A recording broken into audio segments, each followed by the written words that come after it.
Well, a surprise for San Diegans early this morning, a tsunami alert for our area telling people to stay out of the water and away from the coastline. Good evening, I'm Regina Ahn.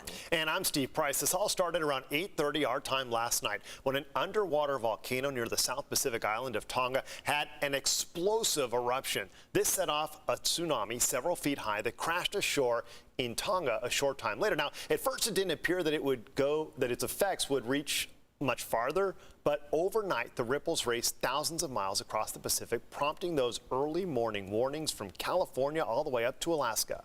Now, the waves arrived on the west coast after sunrise. This was a scene on the central California coast south of San Francisco and all the way down to Santa Cruz. You can see where those high waves crashed, spilling over into those roadways and even flooded those streets.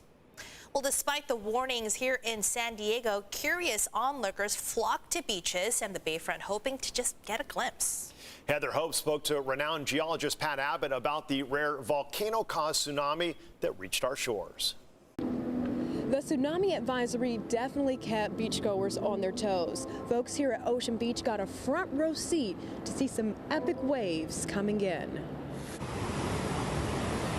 From Oceanside to Carlsbad to all the way up in the Bay Area. Oh, I felt that. The impact of a tsunami from the volcanic explosion in the South Pacific could be felt along San Diego's coast. Ocean water transmits energy so efficiently that the tsunami would reach here. The question is, would it have any size? San Diego State Professor of Geology Emeritus Dr. Pat Abbott says it was probably difficult for most San Diegans to recognize the tsunami, along with the current high tides and large waves. The definition of tsunami, it's a harbor wave. Everybody doesn't get the same wave.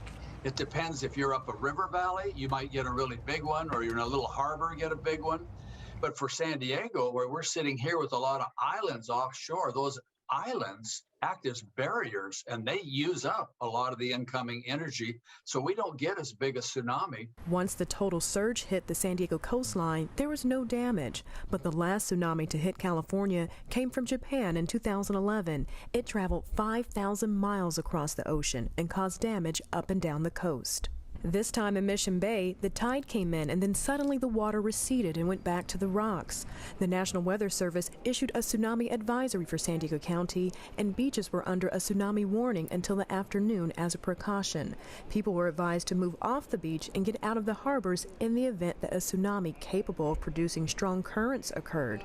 Many beachgoers kept their eyes peeled as lifeguards stayed on alert.